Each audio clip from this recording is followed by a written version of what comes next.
Osia promote baby a wo bia ya mo ha mo akwa ba braso so mamuni ama wodo bi so nsamo ya bobo no awie ye ba ne de ba be so mo nsam ne doso na poso ani sie no kase ya tena ya ehwe nkrato wo nsam so ne atena ya ehwe my Ghana pom de so akotre da bonten so a agenda 111 hospital project ya abai na eye no wo mo akwakobo eho empempe wo ho ye be ko no mo na se de adwumadie ni si ko ye ene nsamo a empenfo edi atodwa ho no no yakwa kwaje mu enkyire mu sanso na hye hwe yakwan ene akwantempo ho nsem so akohia petrol tanker driver fon kabo mu kodie pie mu e wo sanhye mu na sibia obeti bi emra sebe dwani o wamra sebe je fie ma dehye wo hafo no southwest abaton pesua so enra enkroben so a wo ne pesua so ekabo mu eye demonstration editia no ne nyina eye o makwan a atete apansma wewie sam akone yedu enam so ba no pai wakasa ede afa o makwan no ho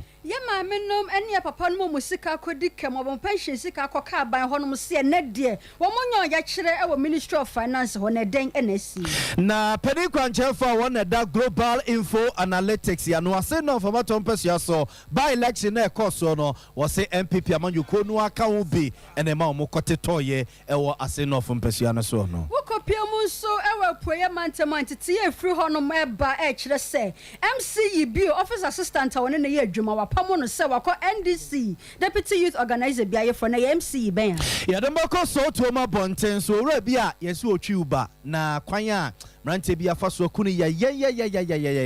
akwakoto na twene gatamu no e ha dwene so for abedi akira wo hwedwedie ho nsem so de abetu dwa se Fitch Solutions for the betu dwa se NDC for the 2024 no ayo mode a wo bo akra yeri asede ma cloud internet Ghana se eba ne internet ye fast ye reliable na ebo ne da form a yesrewa se fu ne che cloud internet Ghana honum internet connectivity wifi num ene hotspot deployment nyina wo mo eye ho adwuma wo mo tech top high heya abrosan no akuma rural bank butum no a eye opposite Love FM no eho eno mo wo ena Tabita clinic say en kancha mo say eba no prostate mo yade a enko ba bia me anyu sikendi bema ojonso ti ya wom ojonso mo je di ekire ojonso ti nkasa Johnson akam na entime ma eye prostate cancer na ebo kokono hyase na fu ani ekire Tabita clinic na yenko ye ho adwuma mfama ena diabetes no se nkwada nyina ebi chi wonum type 1 diabetes type 2 diabetes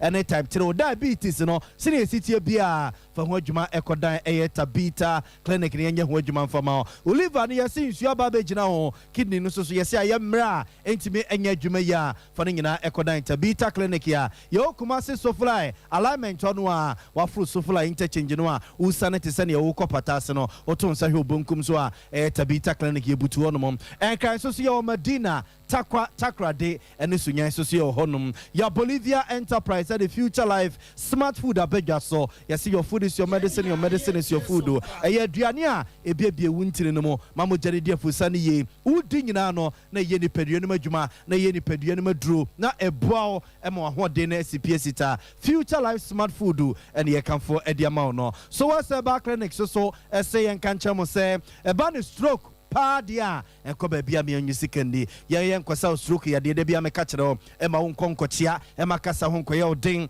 e ma won koso a enkuta poma no ne ade so was e back clinic de ye sa stroke ya de amoasa si udadam wa ye fe ahode na abrokane no sine ne esikuta no kra so e ba no fibroid no mo a ye ho adwuma Oliver no ye si nsu aba begina ho no for ho adwuma ekodan so was he back clinic nam yarewa nyina ye tutu ase ene bema okwakudo nsuro no asentimi nyina ne naso ye na nkoma no wo form no odo ni chesu was back clinic ya ye wo Oshim school junction ne barekesia ye bebo ama hode na CPS ta dia ma bema African Origin Travels and Sports Tourism ye say African Cup of Nations na ekoso o Morocco abonten so no under 23 de no so pesa okona Ghana ranted mabawa no okokota wo no machi a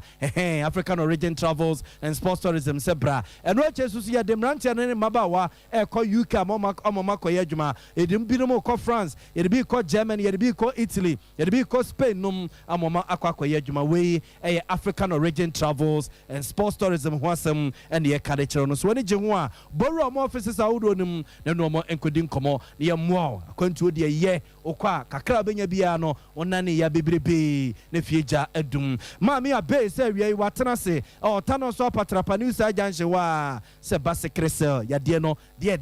din foni kyerɛ maami abe ho do betutu ase de ama empo ya de na busia so mato honhumu ene de ama wa ene maami abe nkoto nkyia wo dwa mpaye atutu ya de no honhumu no na honamani soso no wo de ya akasia bibidro ya ya de suru isafo mi sa hwentia ene akakado kakra wono no na wo de etutu ase de ama me so wo tano so patrapa news agyanhye hono mu a ya de bia ya no ose ye huo foni kyerɛ maami abe honum obetutu ase de ama wɔma enema ye vemu ababi a wo bia yi ewie ye bane aba besomo medinde nana ya abo amali bia boga wie mene akua bo akyewa asempa etia abuzafo enye brain na fe nsam ne yenhya se mfemfiri o my Ghana pom de ne ho nsensam na na atenaya ehwe o meya pom de ne ho nsensam so akọ eye kumase treda bonte zo beka hye ne so a emra mampani na nadu dan kwakufu ado agenda 111 hospital project no eba be hyase no asantema se no baye eno ni echere eye treda bonten so a wode aso ekobo form a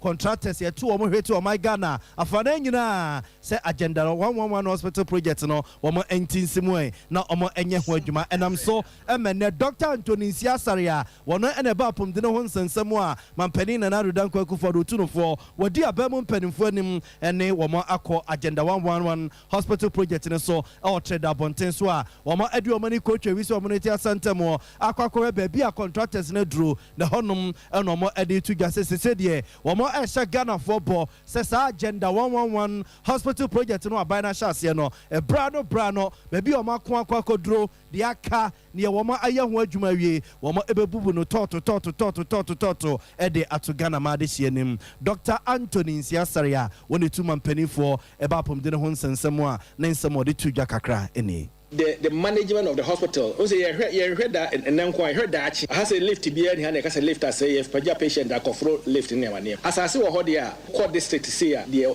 hospital here we. And I will call inside. I will use a space we inside. The free be to the be an out pass. Places we inside that will be or yari and Huaton Kakra. Beat me about 1990 honey. Apart from physiotherapy, ni gym ni bibia umu. And untina Zana say say Ibenya Sasina, Kenya ni the dentia single stack nona ubia hospital. Urawa a home from afar ho bia or bia a friend healing apart from say Dr. Hewon who hears our healing. But baby any problems assassin who didn't say metropolitan area to say Kumasi and any Accra no and no and I decided later on say any yenye na brosa and no nama will be such a completion period 18 months ISR no. Over to say we 18 months. But who say when you slight problem a land issue, it was always new drawing, new architectural drawings. One and cry abosamba because be left no cost na ba form. Yeah, can we no. You know mubua for people living with disabilities. So no. Omo boy say one person who say ibia come but do you wo nima mienu baby a ways walk with mienu and nyina smooth and slams so ho na ombetimi do omo wheelchair ni bibia fa ho.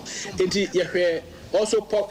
people living with disability, the way they can also access the hospital. It's a disability-friendly hospital. A hospital, it's a natural environment, healing, by a kama. But baby, I see into a bantama as a Koreman acrofrum, but as a acrofrum, a bit my end dentia, Sebea, almost a bit the same effect I in Hano. And completion of the project, also no. Yeah, can say be completion where the rate that the contractor is working. While the contractor works, the case is IPC and continue like here. All the contracts that so far the 33 that we have gone, we've realized that they are all moved at a pace that they will finish, but they will all not finish one elsewhere. Some will finish the next month, some will finish in 3 months' time. So we have done in such a way that anybody who finishes, we are procuring the equipment. It has a lead time. So the equipment will be fitted in. From next week, the one who is going to do the piping for oxygen, for oxygen cylinders,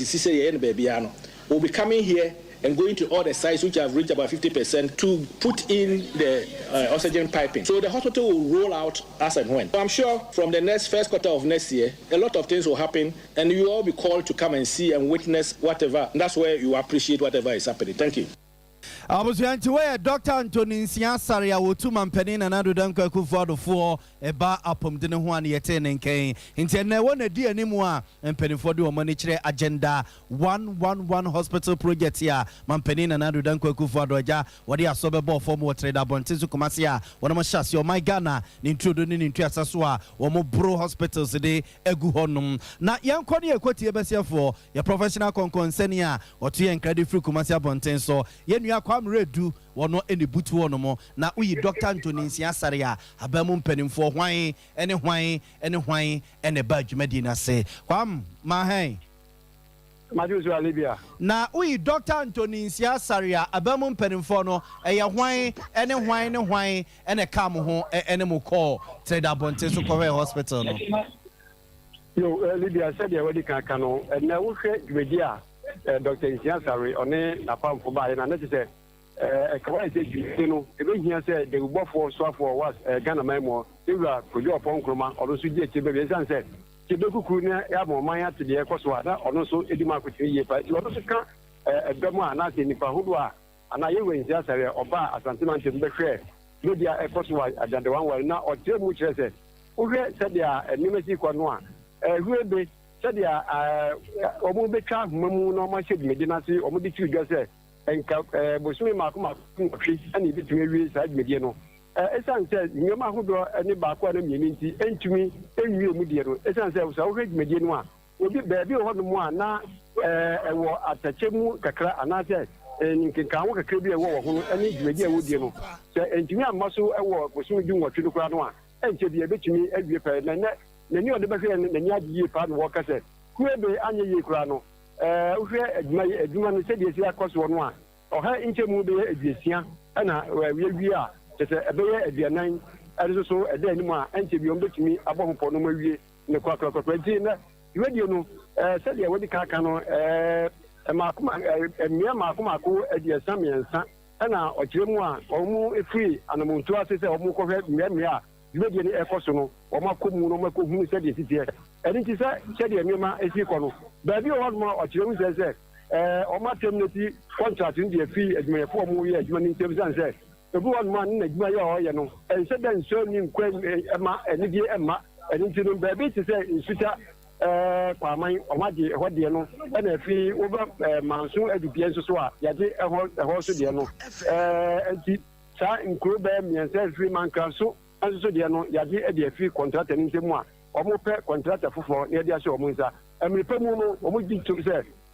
dwedie no ebetumi akọ anim aboa ema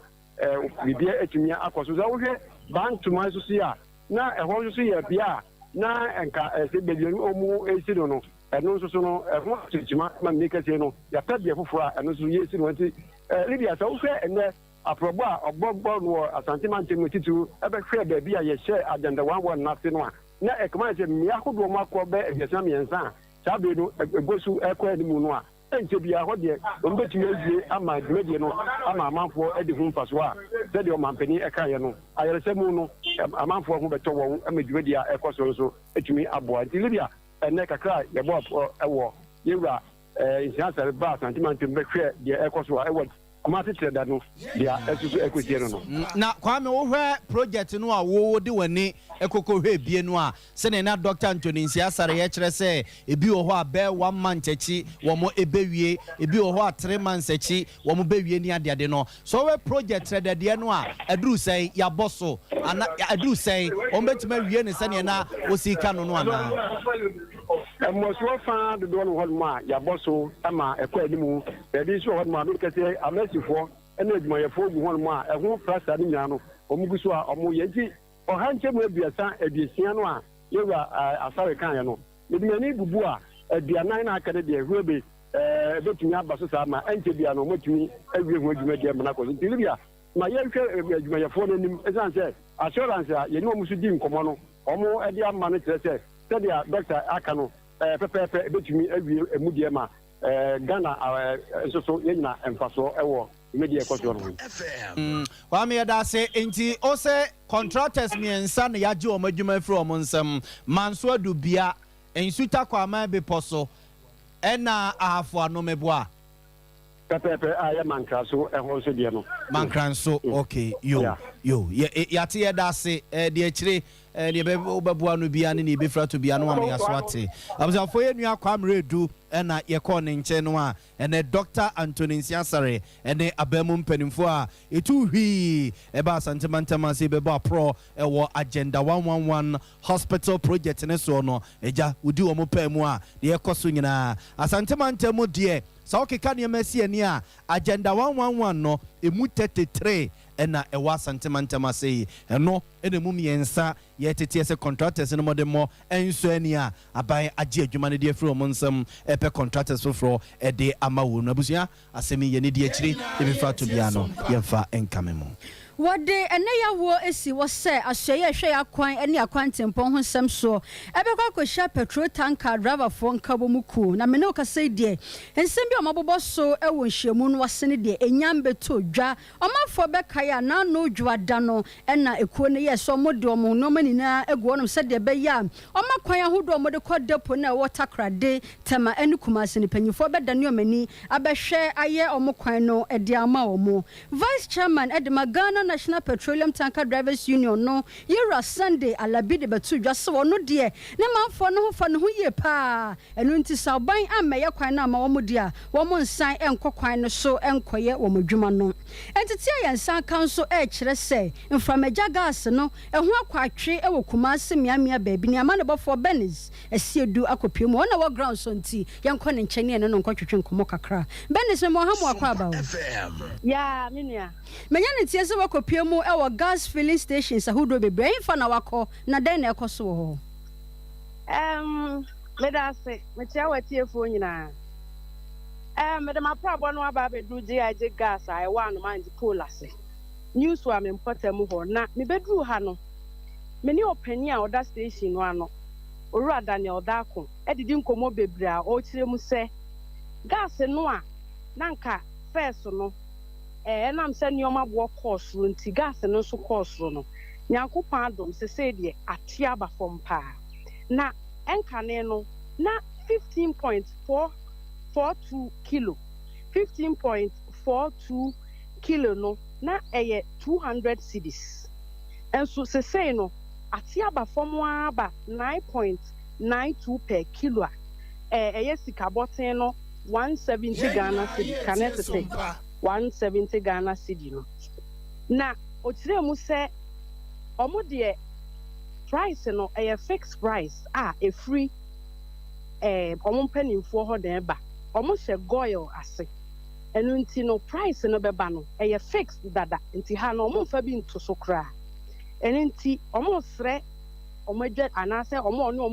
omo digwa no se omo nya abotre se de eso ati aba fom no omo enim se ente bia no omo hwe anim se eso besa ati aba fom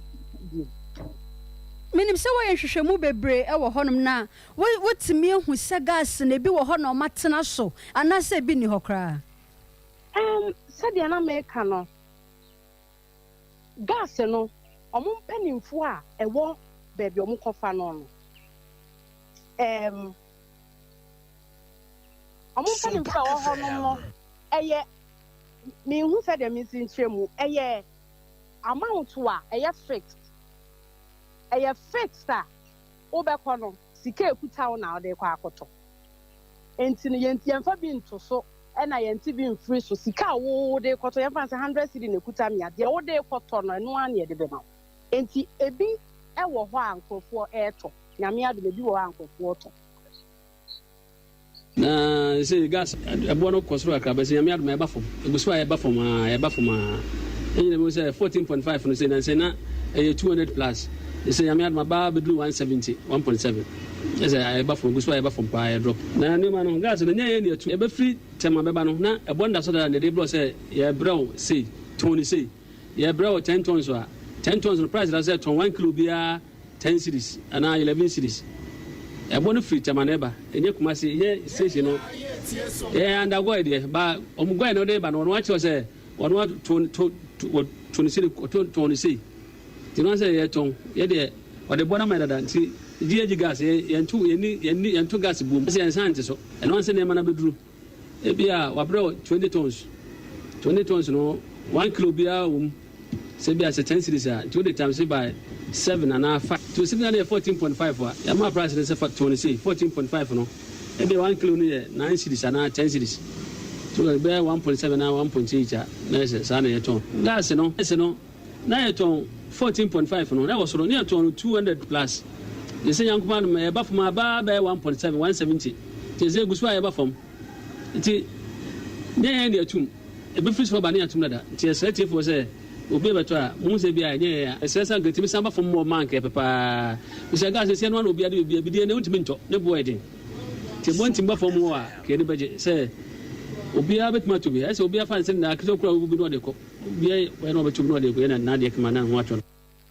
Yamande bofo Benis esi edu na bobo nsem yi anu ni na de besom ye. Abusia yemfa mo free from Ajawis abo gas nkomo yi ho ne yemfa mo nkwa hafo no ne mpotem ho no na samba ka sene nso a enra ena yede to manim se nkuro benso ye wo ahafo no Southwest abaton peso so asantementema aka bum aye ye kire de eti omomra se begene onabo Johnson kwaku adu se papa no wo mo awunum mo wo mu ba kokra wono makwan ye wo mpotem mo no nyina atete apansam awie se amakoni edu a omusu a enru pani bianim ena pese pani kro no kratie wo masam atu ho anamo edi ama wunum ene nkronkron de do so pa empasa so number 2 adiemra num menhia dotiem esua kone ofere krom ni adeade a ne nyina ewo pom honum ena adehye no eye ye kire medu baby kra na chese demonstration nyina no ewi ase no mo kire se MP ni mo awo mu dia omo kama MPP fo atiase se omu free MPP amanyoko na chi ama sesei wo mo ade omo ho akwadon NDC na bia honum na bibi papa bi ebe free Nazareth yaba na assemblyman no one pasase number 2 honorable Charles K Asare ene ensemtwefo edi nkomo emre nra no mo eyo mo demonstration no a no mo ni abede se krodom a no bia ka bibia na wo mo entie na nsem a wo de etu yenim kakrani Everyone from Adumawula. At the country, yesterday, Basso, Nina Jamaso,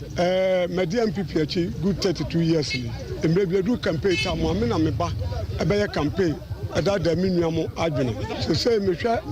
Sadia, AC Conwa, and Koye Maya, a free and Passaso number 2, a copy a Siako, Ufian Crodua, oh, yeah, Eden, Chamont to be by a contract from US to Passaso. Or you go, Sapitin, first one we are young or didn't feed you, acquire MPP chairman, acquire one of my contractor be, Yabatuaba or Baswan or didn't feed the baby, so the normal bego and one, Mako wrote engineer, Ewokumasi, Opa, acquire Nada. Enu tire ma me gina so a maboabo adomano me MPP organizer me di mo akotene ya kase MPP fo ko mo amene ya ba be kome anso be hwede yakono a enugwase ma me a 2024 minti me campaign enu tire me di so mo asum na maka kire DC MP ene nanado ene ne pede fo say chaska sale sisa fi so ma me yakwa anu firi mpesa to no metu akopem asu akwa enya de a ye vote yensa be den ebeka me chaska sale so me ye campaign over bia DC so ntimi sia so be campaign animanimu ya omienwu se eni na wotwe efidie wo ekwa eso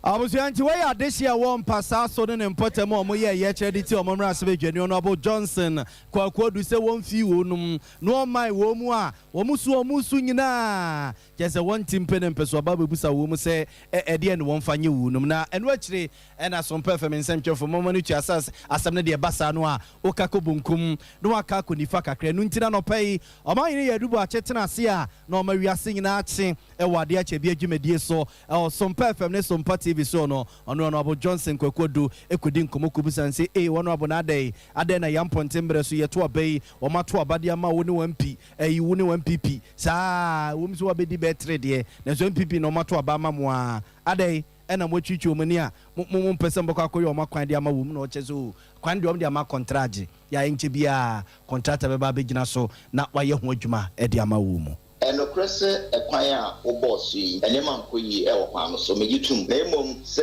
yɛsɛ yɛ ntoa bokɔ ndc no deɛ mɛserɛ sɛ adabraka ɛsiane sɛ ɛkwan yi baayɛ na yɛntiw so anamo biara na wɔn kasa adeɛ a na kamera mbɛyɛ adwe na mmom deɛ wɔn sɛ ɛyɛ ɛkwan a yɛka ho asɛm no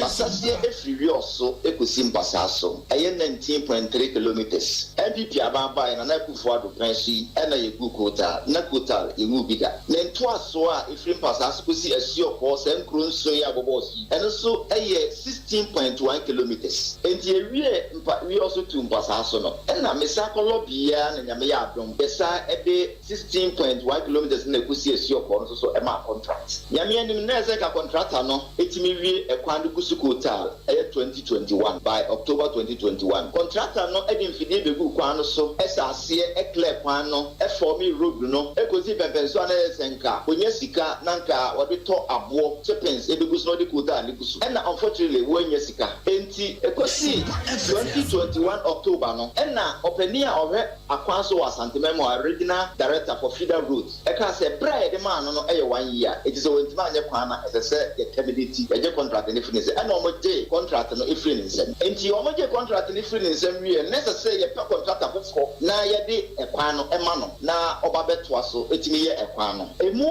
na regional director ma mete yɛ sɛ ɛyɛ giade ɛyɛ company a ɔmo bɛhwɛ bauxite tuo so ɛwɔ afoano ne nyinahini wonim sɛ bauxite apie ɛwɔ mpasa so yɛ me constituency ne nyinahini nyinaa enti giade company ɔmo hwɛ bauxite tuo so no ɛyɛ sɛ ɔmo ba bɛyɛ kwan no foforɔ afiri wiɔso akɔkɔpie asuɔkɔ akɔsi nyinahini main road enti regional director ma mete sɛ because giade ɛba bɛyɛ kwan enti mentwɛn Sompa yɛde ma contract foforɔ a ɛyɛ mentwɛn san so ɔmo ba bɛyɛ kwan no enti bɛyɛ sɛ bosomi mmiɛnsa ne na metu ho anamɔ sɛ mekobi sɛ giade sɛ kwan no ɔmo bɛyɛ anaasesɛn because matwɛn a yehu nsunsuansoɔ enti mekura nom so ɔmo ayɛ nsesɛɛ saa na mmom sikasɛm ɛna ayɛ problem ɛnam sɛ nti no nea ɛwɔ mu no sɛ afidie a yɛnya ngu kota no afidie no yɛ ɛbɔ mmɔden sɛ yɛde afidie bɛtwa kwan no so kakra na yɛka sɛ ɛfiri January ɛbɛsi June a yɛme na ɔdi nkɔmmɔ sɛsie common fund a ɛba a yɛde yɛ sɛ adwuma no yɛnsa nka bi MPs common fund wode bisa mpi bia yɛ common fund sika ma enti sɛ ɔbɛnya sika de akɔtwa kwan no so no ayɛ problem ɛti nyɛ sɛ bi a memanfoɔ no ɛhia me sɛ ɔmo kwan nyɛ ɛna mate atena ɛkwan ne yɛde ama contract a contractor ɛntimi anyɛ ɛne agye firi ne nsɛm sɛ yɛde ma pɛpɛta foforɔ ɛna giadekfoɔ aba sɛ ɔmo abɛyɛ kwan no Amusuyanti waya mrasebe jeni o mrasebe je fiema desia o mo hafo no Southwest abaton pesu so no Johnson Kwakuadu ene yete ne nka na no chechi nsemo de kire ye no se kwan ne de nyamianim ene bonsamati kom de ama contract o mo e de ama contract ne mum jet ene wo se ko contractor no no de koye kwan no so adwuma no ene sisi wo twe a ebi ma ama kwan no wato na jeje mu sa ono abo wani na ne contractor ne nkasa na ko lobby ewo finance ministry any roads ministry no mo emeye kwan no eva ema de hye ne jeje mu bebrebe ndie honorable enya de be shed abo bia de fiamwa se ade a wuye wo ho ye kyewa enche ye noa we noa ye bu we mbu abusia na no ya wada eni fia da atwam ene e ma menem ne papa no mo sika o mo pension sika kodika mu e wa banchen e de o ye kyere bi ahyehye so e wo sika sama so ye ho se wo sra ban ada o mu coupon makomako sia na aka mu no won tuatua emfama wo mo ne doctor edu na ne antwi panyipa wada sa ekuo ya no twetwe nkomo no de to ye no mu sei abia ya de wa hyase etuatua sika na ma enura bena kromusa e ka sika no bia no ti wo sro mo a ene de o mo meye o ye kyere na nso July coupon no ba ko ebeso sa ban ahwe entuatua sika na won besa to mo hagu montene so Yawada edi fiada etwemu ekogirejira Ministry of Finance or isanse ai coupons no ensia na ho aban entuae adwuada ya etwemu 26 June ba ko so ebeka ho na fe akwakoye enso ehihye ni se ya hwanim akopem ukuada to 8 na se ensan kan dia ene eye yawada 29 Yabesan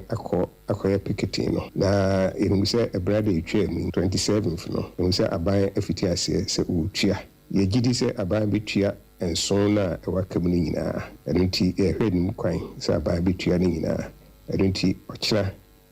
yawada 29th no yenko enkojirejina ho enko picketing no enkojirejina ho okira yɛawɔde na mmom yɛbɛhwɛ nim sɛ aban bɛtua yɛbɛfiti ase a wotua no wotua no nyinaa wie afei yɛahwɛ nso sɛ ɛyɛ na bosomi a ɛbɛba yi ɛbɛba sɛ ɛsɛ aban ɛtua biara no so wobɛtua no ntɛm bosomi nsonum no coupons no maako du ɛna ɛbɛba sɛ ɛsɛ aban ɛtua aban aka kyerɛ yɛn sɛ waka kyerɛ controller and accountant general sɛ yɛn coupons no ɛduru hɔ a wɔntua no ntɛntɛm nti yɛgye di sɛ aban bɛtua no ntɛntɛm sɛ aban no tua no ntɛntɛm deɛ ɛneɛ saa keten anaasɛ yɛkɔgyinagyina ministry no ɛto bɛtwa na mmom sɛ aban san tena hɔ ma ade no ɛsan akɔka ɛkam bio ɛkɔkyaa sɛneɛ da biara wɔyɛ ma ɛkyɛ no deɛ ɛneɛ ɛbɛsan akɔ hɔnom akɔtena hɔ ɛde apere agye neɛ akam biara yɛbɔ mpaeɛ sɛ ɛduru hɔ a wei ɛfiri hɔ a nka wei nyɛ neɛ di akyiri koraa na ka tam biara ɛso apa a aban ntua no waano na nkɔkora ne mmerewa yɛnyae sɛ daa yɛkɔ akɔtenatena hɔ ansa na aban atua deɛ ɛsɛ wɔtua ɛma yɛn nipa kasa ye aya chairman a wada pensioner bondholders forum no ano Dr. Edu Ananiantwi abusia fe no abeka ehu a ye ka mo se Sompa 93.1 FM ye wi aprem to bre kase ena nsam no bia wo bia na yegusu ede ma mo star bia no wadwenche no nsosie obetimi dia ba beka ehu abra wo ka ehu awo ye social media platforms awodo no nyina so oko Facebook a aha Sompa 93.1 FM Sompa 93.1 FM na YouTube Sompa TV Ghana, Sompa TV Ghana. Wadwenche no nsusi ode bia ho no mo a abusu egusu a ye bekase ne mamo no ye bekenkan ede amamo. Sa otie enka osunyan ene ne mpotemu a ene bono ene na hafu mantam ne mo nyina eye Sompa 98.9 FM. Ena sa wo bono isia sa ye techiman sa ye nkransa sa ye kintampo aha Sompa 90.7 FM Sompa 90.7 FM na santimanta mo ene ne nkwado nyina Sompa 93.1 FM adamenti awie ye kase ne sent no agi babia ye to kase no so mamano ye mfam nkwa ase no fo abato empesua so mamano tua se adehye wa ase no fo abato empesua no so akọ ba emeko wiase wo mo emra se adwani a na nsem wo no ho bebrebe honorable James Jachikwesin no masa so ato ba ma ne biewa wo sa akomra se gefiem no akọ gina wo ma na mu aprempuntu ene yeyo e de abrewu num e wo ase nof ene impotamo na abato na ekoso no yewra James Jachikwesin a wo gina de ma NDC amanyuku no abato no kwa wieye na emanu wa tabiri be 17,245 Emma Yera Charles Opokua wujina edema MPP amanyuku no so enenam be 12,630 ena yema me eye benesia wujina de ma LPG amanyuku no ngeso no so ne na 87 na ekowi ase no abato komisar mpenimfo boboy na kyese opani James Jachikwesin ena wokwa woto aso akwakodi ne yampie na busuya ansa na ba ne beba so no na ekuo pinu a akwakofi womani akɔhɛ pɛtɛtɛkrem emebi kyerɛ sɛ aba no ɔmo hwɛ a asomasi na ebedi nkunim asomasi na ɛbɛfa aba no ɛma emu baako ɛne ekuwa from say global info analytics ɔmo deɛ ansa na aba no bɛba so no na ɔmo de kan de aba bɛto Ghana ma de hyɛ nim sɛ ɔmo hwɛ pɛtɛtɛkrem a yɛwura Charles Opoku a NPP amanyuko na yi no sɛ wɔn pre adwane ma wonum ɛwɔ ase no fo bato mpɛsua so no wɔno ɛna sɛ wɔyɛ huradi kan yɛ adehye no efili no dege no ɛyada ne pa na nso abusua yɛkɔto aba ne wie no na ne wɔn keke nyinaa ankɔ basa ntini yɛ hwɛ sɛ nke bɛkɔ ama no so na yɛne opani Musa Dankwa a wɔno ɛna da global info analytics ya no akɔkɔdi nkɔmɔ na nke ebusa wonum sɛ na deɛ na ba yɛ ya wo awoniya mo mekɛ nyina no entimi amamu abusuye toto homa no sɛ yensa ebeka opani Musa Dankwa wa homa no so ne ne nakwa akodi nkomo nyama ye de yento akase no so na yenko ensem fufrum ewo ase north by election a wode hyehyɛ so na na krachi bia na yere fam wu ya wa bra NDC amanyoko no mu lezium boot aye campaign e de akoba election no wura ya osafo ne nsentwofo akasa no wodi to dwa sɛ eye ne de wona koma mu se yewura James Jachikwesin enya aba no woni ye nsentwofo Eric Anan na boss ankomo yi bani wo ye no ewura Kwesin eho do ne NDC party ho do nti na ma ofiri mu nti tankunubdie na bae no asoma ni ye pa nka ade nka be me ya ne se Kwesin ba be lusu na fe medi me yire ho ayro ho na medi Kwesin so ho ayro ho na fe me sa di me man so ho ayro ho nti nkunimdi na aba de fam bafia fi se kwasi lusu ya atamfo ebenya bebree fi se komaka se me kura no kwasi ewu na wawu no kanisa man so hwe so ebeho nti sane a ndi kaka se enkame ayepa enkekrom ya no mofo nyina MPPO NDC omu nyina motoma ba no afama yura dwe kwasi ana se not mpo no kamonhwe obata kesisi a wahwe ne nkwa ede ma party nka monto aba no emfa nyi yenu aba ne nkaye nka ne sama mpo o ba bia nso na nyati maje nti mi hu se me yire sama na sama papa na eda homachi kwa ekoto ba no me so na homachi wo mpan se me yire emfa ewiem abofo ene sama mfo no mo wo ho nyina emeto aba no bum bum bum bum fama ewura dwekosi nti hunu ye se kasa me kasa no so abofo ne sama mfo mudi nanim beto aba no nti mi kunimdi aba ne de ye me de pa na ye abusua nyina so de ye ma nso de because me na ebubo na kwasi kwanim no afen nkura no mu akafere mu se nkura no huru wadam ho ti afa me kwa ma ayo ho da so na mu se eye fi me mu afi ne krakra mu eno odi tu dwase se sia de se amanyoko ne mu mpanyufo amba ne nchen kra mpo anhye da mfa ne ho se sane se ogidi se emrepam no wo mo beba ne nchen se me ka se party mpanyufo ni bi afre me ama mitrin kwa na meboa obi amfre me na me no o mo mfre me no enye me ya na me mo so mo efise nije na aba no benefo bu baby say asento kwafro wa na wura fi say akeka so dey eka ho edum say ni je na aba no mani ba fo ba o mba frɛ me aka nkwanse se ma kyerɛ me nti ho no pode madwentwe ko say pani bi afra say pani bi frɛm no madwentwe no ogidie say nkrudi na aba no benefo no my wife sunsum ɛna nanu mo samafo be ho company fo no ma wo say abato no yeto no beto ka say na my wife moja wa hwegu ase not na bia ka dansa bia ka ga na ma nyina no ɛna ma say nkrudi na aba nti benefo no so omba kai no wode asida bia wo mu so edai ede amame nukura ba kokura anim na chama untumi ne kura no me ba ne firi mu no enya de a chama untumi no oba me fie me kura ne me fie mpo betibe chia me be ma me yakọ ana say ye kura mpo yete dansa me mpo no party executive fo no mpo no obi enu ha wotubi ka say wode kotokone house mpo ka enya team enti nua NDC ni osa ye chairman na ne yira firi mu a wode ye nwo ye ho so po ne de ye nko chia ne ko ma yakọ mpo no ebi sa pansi o me nchen o me fie enti ensema mo kan nyana propaganda ane entonsem no mo ka ade abugofo bia bam se bia nka ba na yebeto amo na so nyankopon a de ewiem nyansa chana no ma sa no mo nya de amu nkofo bam nti yenya no kresa se chama huntumi ade no bia abrem ma me no atax ma dwuma me se NDC ko MPP enya no kresa akra na mbo no emre di me jire na otweda no kwa no ekosi MPP fo ayi me de snap ekosi wo mo nyame no krani ye tra patase a o man tumi kura de a ma se mpa ba ma ye se bi okoko sika mpo se ya famfam poster me krani no me wo mi fi ameti ana oba no so ma me mo so wo mu fi omoti nti o chama untumi ye so o bo nto ano na odu na me yire mo ma me mo fi no kwan ma bo nto ho ana mo ma ne ho kodwa o manum se o be mo sika o mo cement ane iron hit aso ni nyina no ama se ye had mo bi before ni bi na kwaje mo die ni kwaje na o ma fa am no mo dia Abrantie we na yiro ye NDC ni wu ya wabra no mo ye campaign by election e do manimu nti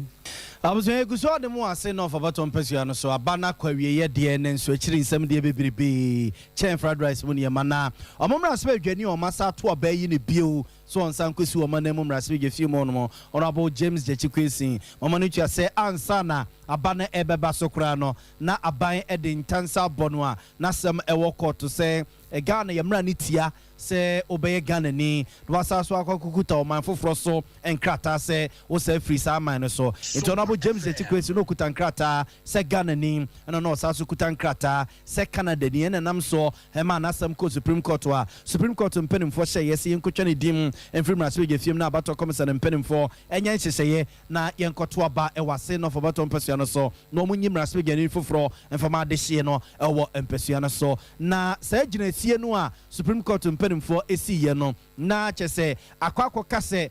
sa bonofo sem na yewura ne ye no o se court eto aso kokodi asem no eno nti na asem no so sa afa no e wo high court wa na o mo eto ato ne ade a na enumu na court no kosi gira ye se be na asem no o betimi edi ne ntam na obi a eho ba bi asusu ade bode ho no e be kwa kofa nti na be ya wo mo enko asem no so da bia da ɛne adekyee bia no wɔn nkɔ no wɔn nkɔ tena asɛm no so nti mmerɛ akɔɔto no tena aseɛ ɛyɛ June bosom yɛ ɛwɔ mi ne da na ɛtɔ so aduonu baako ɛde kɔsi ne da na ɛtɔ so aduonu mmiɛnsa no wɔn ɛkɔsi gyina sɛ bɛyɛ na asɛm no wɔn bɛdi na wɔn adi ne ntam na akɔ ntɛm ama obiara ɛho agya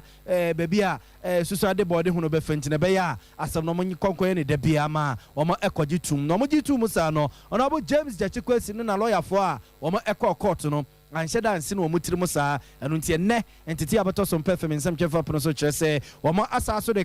krataa akɔ akɔdan kɔɔto no bio sɛ Kwesi Broni ka no sɛ stay of proceedings sɛ bɛyɛ na wɔn appeal a wɔn ɛde akɔ akɔdan kɔɔto no ebɛdi asɛm na wie na wɔn tirim akɔ akɔ ɛfa nti no ɛbɛyɛ asɛm na ɛwɔ high court no wɔn ntwentwɛn so ansa ɛno ɛne krataa wɔn ɛde akɔ akɔdan ɛyɛ court no ntete akyerɛ sɛ ɔde na lɔyafoɔ no asɛm baako a wɔn ɛka no sɛ nanom nsɛm bi a mampanin na Nana Dankwa Akufo-Addo ɛde kɔto dwa wɔ ase na ɔfɔbɛtɔ mpɛsɛ asɛm na mpp amanyɔkuo no yɛ wɔn rally sɛ ahen kyenkyenenkyene a ɔno James Jachikwesi no deɛ ɔbɛdam n'ani kwan sɛ ɔmo to aba ɛma obi a wɔkɔ akɔda prison a wɔsɛ wɔbɛyɛ ɔmo MP ɛde afiri prison na ɔbɛyɛ dan na wapere kwan papa wapere sukuu dan papa wapere yɛyɔ de abrɛ wo nom saa nsɛm no a mampanin na Nana Dankwa Akufo-Addo ɛka yɛ no ɛna na lɔyafoɔ ɛde aka ho sɛ adanseɛ ɛde akɔ akɔdan court no sɛ ne nyinaa ɛka wɔn appeal no a wɔn ɛde aba bɛdan court no nti sɛ bɛyɛ na appeal case no wɔn bɛtumi adi awie ama obiara nya ne ho nteaseɛ nti no wɔn de krataa akɔ akɔto so ɛwɔ high court sɛ high court no ntwentwɛn ne nsɛm no so ansa wɔn edi appeal deɛ no wie a wɔn aba so. Soafo be de akira wo hwedwedie ho nsɛm so Yura Steven Amono panyin de ne fa kakra abetu dwa wo kyerɛ sɛ Fitch Solutions for ɛka sɛ 2024 about to da yanim no NDC amanyɔkuofo ne de na enhye da nsipisa wo kyerɛ ma we asia fa nani na wo bia sikasɛm ayɛ bibia wo hɔ ɔman bia ɛho kyerɛ no wo hwɛ COVID-19 ɛne Russia Ukraine tɔkɔ yi ɛbɛbɛ mu yi a ɛno ne ma yɛhu sɛ wo bia ɛho ɛkyerɛ no nti wɔn mo hwɛ pɛtɛtɛ kremu entumi meka sɛ prɛko pɛ na ebɛfiri wɔn a wɔte akonya no so ensa no empo so wɔn kasa na ɛyɛ ade a wɔhwɛ no mu so wɔn bɛka nti ɛnhyɛ da nyanwa sa asɛm a Fish ɛkae no mu sɛ ɛyɛ ampa sisisi yɛ sɛ NDC ɛnsa bɛyɛ so kakra wɔn sɛ ɛbɛyɛ so kakra ne sɛ ewiase nyinaa sɛe ama ebi aka baabi bia nti aban bi ɔwɔ so nyɛ yi biara no ɛnyɛ adeɛ a aban no nkorɔfoɔ anaa temamufoɔ no ani gye ne ho saa ɛndeɛ nokora me ne woka sɛ sɛbe memfa Ghana ɛntoto UK ho na mmom me point a memeki ne sɛ meka kyerɛ sɛ nneɛma boɔ ɛwɔ United Kingdom ɔmu si mfie maako aduanan nsia ɛni ɔmu mu bi da ne boɔ aakodu essential services te sɛ doctors, nurses, teachers, magistrate court, aviation, railway workers within 3 months we nyina ko strike na de beka ko sini se sabio krono kura omu odin dosika papa bi gina so a wo mu na ye depend on ye bo hwe ho na ye ko no se we ato mu de anaye eti de meka ne se wi ase ye de ama bi aka Ghana so ye de ampa na etoda na ete se abofra se utu a wunua omahin obi ani se sebe we are very responsible father me de di menim obi de na dwena be ye no ba me menim no you are a very responsible person nti sa wo ye adwuma na sika wo fi a wo yire no ma de ofo mu ni akro but oba na duru ba bi na wo adwuma bibi to na adwuma no etoto ajeje mu kakra kofom na sika sam emma biblia oba ne de emfa no ho no oda se wa so no pe koko pe school fees so pe so how and that is what I'm talking about and that is why Fitch statement no eni kwa say hippies corner eni kwa say didi akro na emom eni kwa so say opposition so far so a done deal because if free na copy next year December no beto aba no nyame betuma ma ne ma asesa nipa kasa ye Yura Steven Amoa sofo abedi akire ya wo hwedwedie ho nsɛm so ɛwɔ man yi mu abusafo ye kwa ma no so busua ne yete ne sɛ card ye ɛsa kɔ na chi ne nsɛyi na ye kwa achi ne Yura Musa Dankwa akodi nkɔmɔ ne nyina ɛfa ase no for baton pesu aso by election e course no ya tete sɛ nipa bi no mo ka sɛ Musa Dankwa ne Global Info Analytics for no ɛbɛyɛ predictions bi sɛ Charles Opoku be wini ɛne wanwini na sisi omo ka ne seni yenkobusa ne sɛ saa na netie so omo predicte sɛ Charles Opoku be wini ɛne wanwini sɛ ne amanfo ɛkeka no ana Opani Musa Dankwa good afternoon. Good afternoon. Nampacho ho ye. Nyame adom. Yeah, the radia say. Amanfo bi fi say global info analytics. Odano no. Mo be predictions. Say Charles Opoku a MPP edene ko wase north. Elidi na obedi nkunim. Ebi no che say mo predictions no amem sa netie. There be. Let me explain why. Oko City Newsroom. 1st January, 1st June. Make I say NDC is likely to retain the seat. 1st June. 1st June. Okay. The report is there. And Yesamba 26 June, 26 a day before the election. 26 June, a day before the elections. Yes. And he releases a full report. And I can see MPP's Charles Opoku is leading by 1.1%. Okay. The problem of the interpretation is media's creation. Some media houses. We never used President said he was going to win. Let me use a very simple analogy. Has Nikotoko, one match, 90 minutes. Kotoko Baku in the first 20 minutes. Kotoko then only di Meboa. At the end of the day, the house better canoa in 50 minutes. A bear saying a bear 1-1. And then if a house or another one, a bear then 2-1. But it was a fact, say house lead Meboa in the beginning. Now Kotoko lead in the beginning. In the beginning, sorry. But in the end, house wins. In every race, that's why posters know. You see, we are very careful with the words we choose. So we are poll now. The only we are above 51 or 2%. Sompa what we need. Why? Because almost say so when they come in, they can change the race. Okay. Matthias. So definitely it's a poll about out there. Look at the margin. Is anybody above 50%? And what is the margin of error? These two are very critical to understand and correctly interpret the polls. Yes, see, Charles lead, but we gave an indication. Say, in fact, they asked me if they were to ask me who will win. I said, say, it is likely to going to be Giti Kwesi. Mukai report now. It is there open. It's there. 26 June, it was there. Now, let me explain the reason why I went against the fact, say, Charles a lead, but I'm saying, say, he will not win, but the person will win. Why did I say so? You see, all my polls, even once, number 44. Are there some idea, China, name air than what is going on there? No, correct. And poll here, people's view at the time you spoke to them. In the evening, if something goes into their head to make them angry, they can change their mind. No, correct. So we were there from June 6 in the first poll. In that poll, no, let's chance AED 57% to 38% against the Chikwesi. And say some people went around the same time, and around the same figure, and MP before. So they thought, say, and no, I'm 12 years. Okay. Day in, day out, things were changing. They didn't know.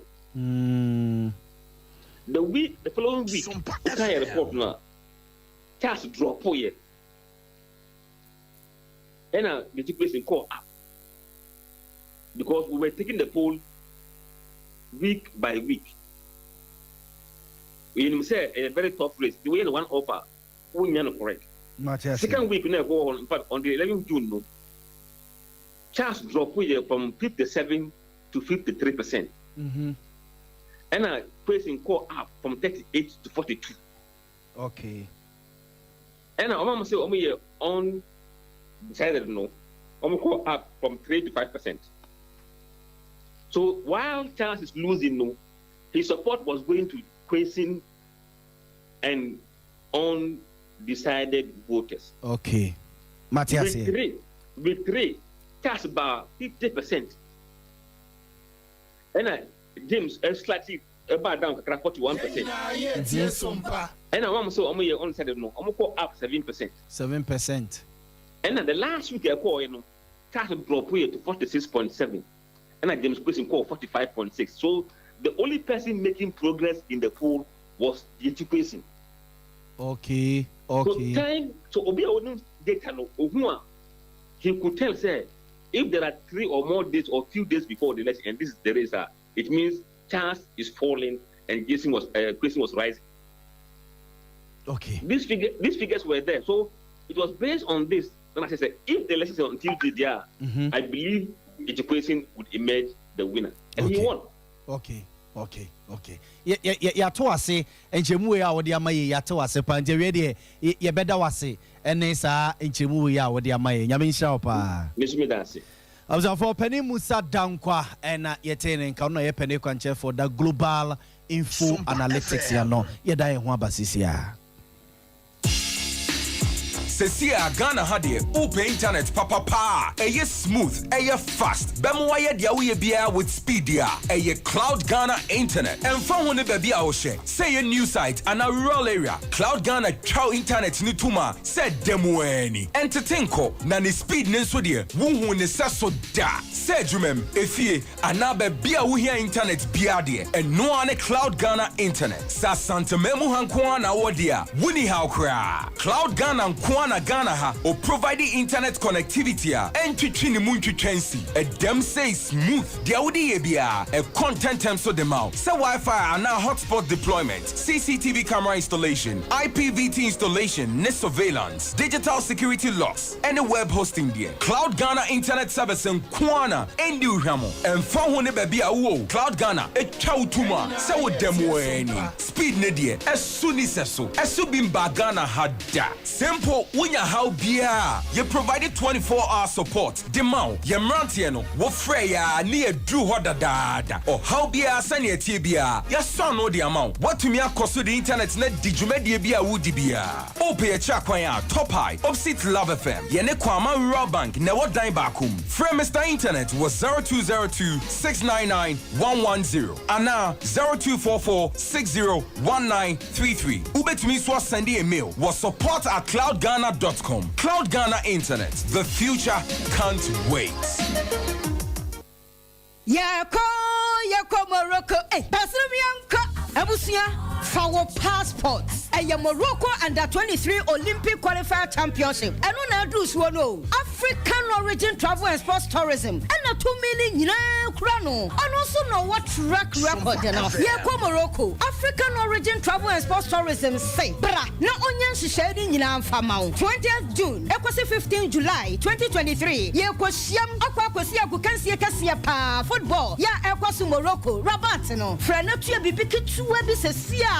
Na yensha visa application any holiday processes no ase kaisa a sports tourism package ya visa application support visa fee accommodation transportation any wo flight nyina wo pese wutu kwan so ekwa aman etise Colombia and Nicaragua Belize afa UK France Germany Italy Spain say ye tour announce said DA from 0544 322 111 0544 322 112 and 0544 347 003 African origin travel and sports tourism. Zadianoma, Yaduba too far.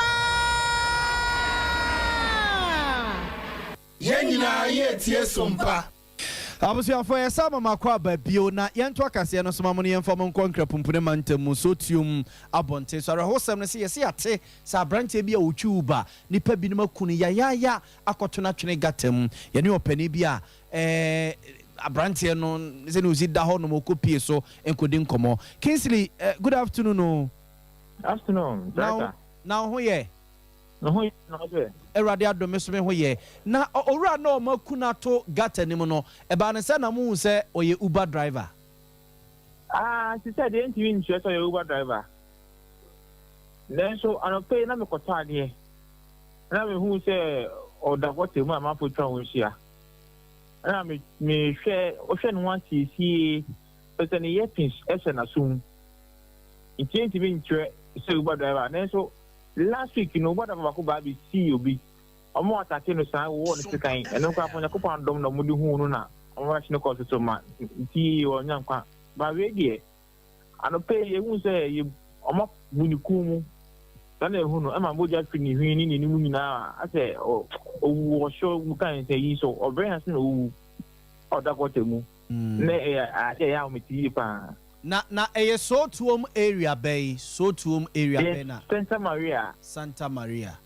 okay yeah brick family and friends samba bi o ne friend no happy yourself ona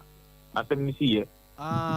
minimum na young man no munim no area ho unse you be on mabeka so we dey area boy yenim no munim no area ho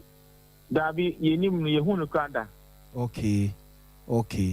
na so far police for aba be fa body no ana you nti ye contact assembly man no around no ono police for man ba ye the one be fa no call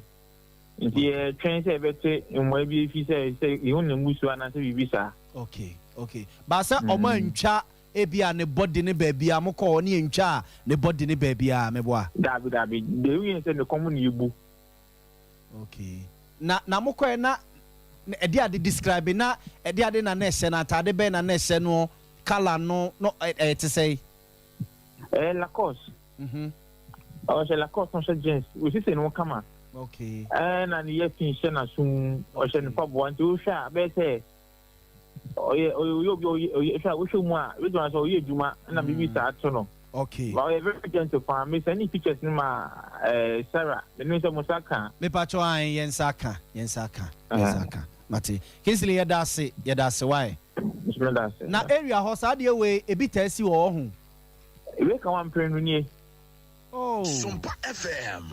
mate na mobo police for man here say this is the second time amu ya we amu nimpa okay Kingsley yedase abza for Kingsley Benton ene na kwakwedi nkomo won krapumpude mantam so tiuma bonte so na sabre ho semu esi obi ba ba mu amono omakuno atona twene gata musa no yensa kan ya mana bofo kwabene nyakon e wa homa ne so yenya nte yese ukopie mu osunwu ma e wo epoye mantam a MC owo ho wapamo ne office assistant say wako NDC deputy youth organizer bia yefro say muti sen say munchire muti sen kwabena te meka me mo ha mo kwa ba o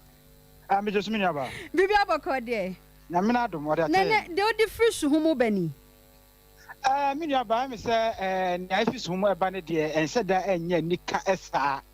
sabri ya nyina ye prese enfom na manyoko obi edom no ese nyina timetena se wasomdwemu na so ense na so anya ngonwa ese anse obepie mo suhum apato pesua so apanyufo kwampo no na sna mda betu dwatem se flash point as ye to aba MPP ni NDC no ya na ho ensem no ne ka edin pa na Portia Asara babawa no adwuma ewo municipal chief executive atanaye ewo suhum mame Margaret Jakwas atanaye na me no ka se wakokodi esenseme ni nyina no ene se na otwe wieye na NDC deputy youth organizer ja Yakobon ya na doma che na chede ama oware na esan se omunya ya nuanom na mpo no se be fam na manyoko obi edom no oto sa de frɛ panyufa Europe ana ma me Portia Asara so eka ho ebi na eno na okwa ayefo no ewieye no ene obi enim se mpo no obi na kwatete ba bi no twamfo ni de kwa CEO sedanyo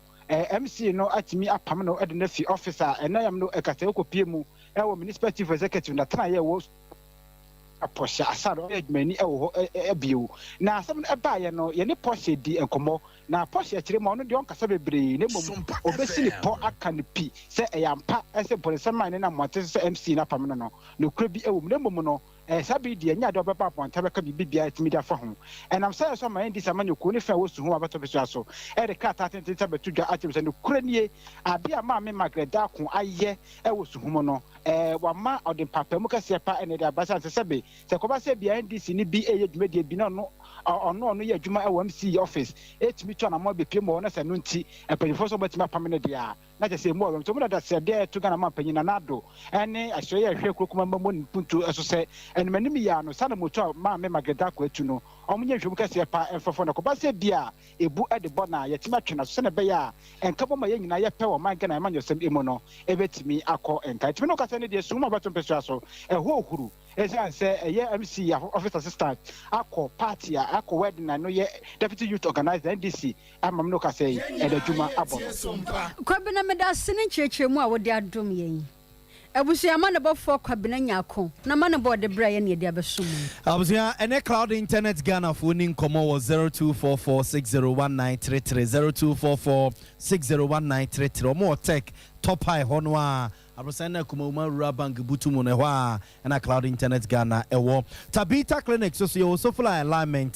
wafu so fly interchange no wo sanity sene oko pataseno ewa ne ewo Accra Medina and Takra de ni sunya so no wo mo ewo ho from 0260196219 Tabita Clinic ya Bolivia Enterprise so no ewo so fly alignment on wa yen papa Bulaji multi home stores opposite from 0246010150 0246010150 na anyone more ending come so what's about clinic so mo shim school junction and barekese say you stroke for the children home mo ye expert home from 0243282629 0243282629 and African origin travels and sports tourism the amount for UK France Germany Italy amama kwa yedwuma wani jehwa no afre 0544 322-112 and a mammy a base say we watana say or Thanos or Patrapa New Side Junction one more and in ending come or 0243 3453 92 0243 3453 92 and no any mammy a bay telephone numbers here or friend a wea and you mre and I do the sumo bejo so no word dim come on ya dear no dear dear who or the call of a bow na ayaresaba yani so my way Nana ya bo amalibi abogawie mene ekua bo achewa sampaetia ya ma sema monitia enyado God of vengeance has won my